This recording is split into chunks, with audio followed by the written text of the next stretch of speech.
Ngayon, hintayin ko talaga. Pumunta yan dito sa Tanggol. Kasi nag-usap kami na makita din kami dito sa area na sa Montalban. Inabangan ko yan kasi siyang nagpatay sa kinakasama ko. Hindi ko talagang bubuhayin sa Tanggol. Ngayon din, pag pumunta yan dito, pagling ko talaga yan. Galit na galit pala ako sa kanya.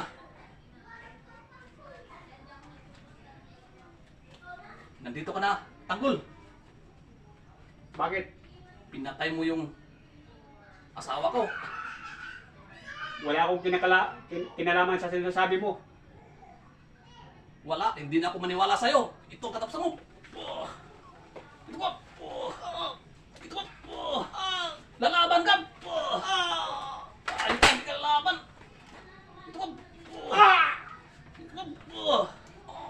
Ito ko.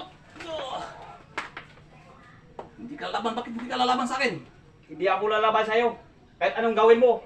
Dahil magkakapatid tayo. Wala akong kinalaman sa sinasabi mo. Patayin na ka na ngayon. Huwag! Huwag sa tino! Mawa ka! Magkakapatid tayo. Dugo sa dugo tayo.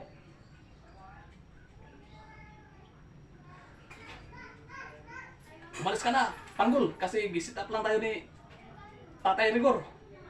Umalis ka na agad.